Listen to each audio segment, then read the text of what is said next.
And so they're buying properties at like massive discount, curing the title, and then just selling it with a title without clouds on it because they've gotten it all straightened out. And so that's what they're doing. I'm like, dude, there are so many avenues to make money in real estate. Yeah. It's insane. Did you really get a chance to study the numbers, or were you really focused on like the deal itself, those first two with your father? The acquisition of it, I didn't really get much process because he's like, hey, I got a house for you to work on. So I kind of I was more of the employee mindset. He's paying me $15 an hour, and then plus I get some of the profit. But I was more of the employee mindset where it's like, oh, $15 an hour. I wasn't thinking of the bigger picture of all the percentage of the back end. What opened up your eyes to the bigger picture? Because a lot of people miss that, and then they see it when they're 70. Yeah. You know, just kind of like thinking about what your dad does or something, or did someone come and like tell you something? So I think it was a couple things. It was me just watching my dad do the things he was doing with his company as well. But I think it was me listening to podcasts, Bigger Pockets, while I was fixing up the house. Because I listened from episode 1 all the way to 4. Like at the time there was like 400, 300 episodes, but I listened all the way to 400, like after. And it just kept repeating, buy properties, hold them. You could do the burst strategy. So that really gave me the most confidence to actually go out there and start buying on my own.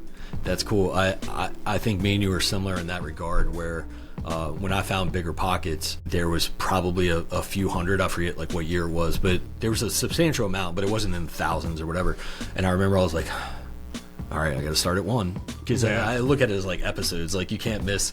And so anyway, I was like, let's just start at 1. And then I think once I got into like a few hundred, I was like, okay, let's pick and choose. But it was enough to let you know about financial freedom and how people are doing it, and different methods in different areas, and just all kinds of different aspects of real estate, which then I think got really difficult for me because there were so many different avenues you can go down.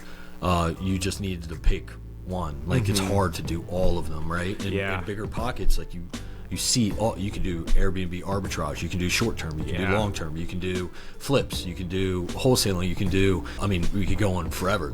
There's tons that you can do, and each is its own like separate business essentially.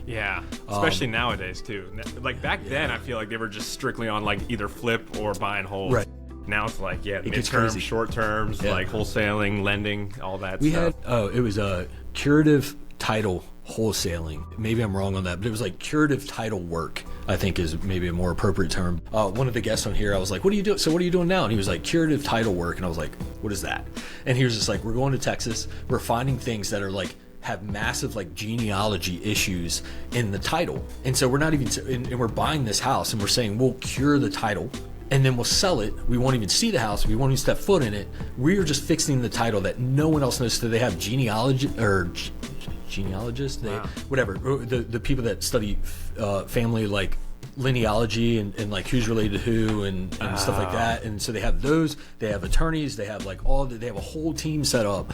And so they're buying properties at like massive discount, curing the title, and then just selling it with a title without clouds on it because they've gotten it all straightened out. And so that's what they're doing. I'm like, dude, there are so many avenues to make money in real estate. It's insane. So they buying a broken title when they buy it, like with the assumption that they're going to fix it. Yeah, for a massive discount because they can't. No one can sell it because there's so many like issues with the title. And so they go in there like a mechanic and they repair the title and like clean up all these different areas. And then sell it with a I guess a clear title in a sense. That's kind of cool. Yeah, it's insane. It's a new way.